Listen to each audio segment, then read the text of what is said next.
No, Bert, in all the public hearings we've had throughout the state and even in Washington, there's been nobody come forth. We've had public hearings and notification of such, and nobody has expressed any doubt at all or any reservation concerning the legislation we're dealing with.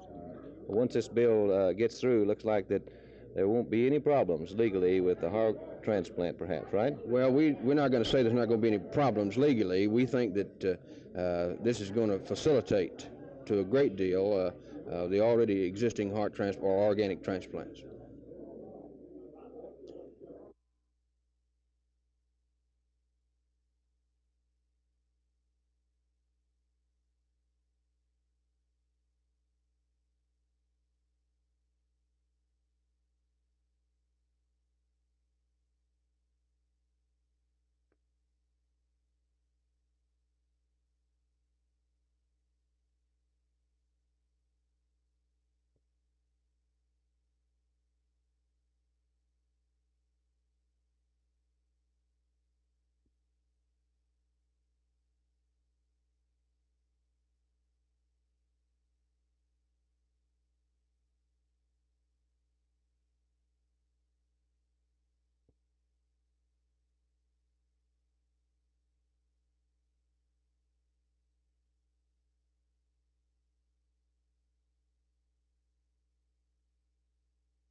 For the second time in 3 days, Tarrant County has heard vaguely veiled threats of violence.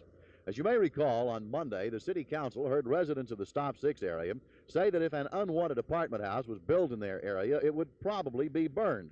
Now, Gene Johnson, president of the Collegians for Afro-American Progress at the University of Texas here in Arlington, says that unless the school takes immediate action to correct what he calls inequities against black students, he guarantees a confrontation between Negro students and the Board of Regents here at the University of Texas at Arlington. In Fort Worth, the fire department is making news. The last time the National Fire Underwriters Association rated the Fort Worth Fire Department, they called it one of the worst in the United States. Now that same organization has rated the same fire department again, and today they gave their report to City Manager Howard McMahon.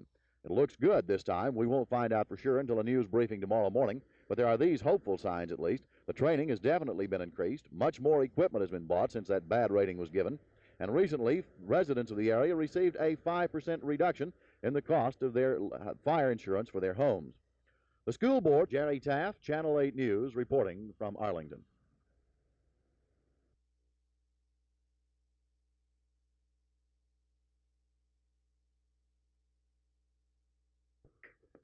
Mrs. Campbell, in order to determine the need for a traffic signal at an intersection, we evaluate such factors as the traffic volume, that's both the vehicular and the pedestrian, the past accident experience, the adjacent land use, and other such criteria. And then based on this, we measure this against established warrants that have been established on a nationwide basis to determine the need for a signal.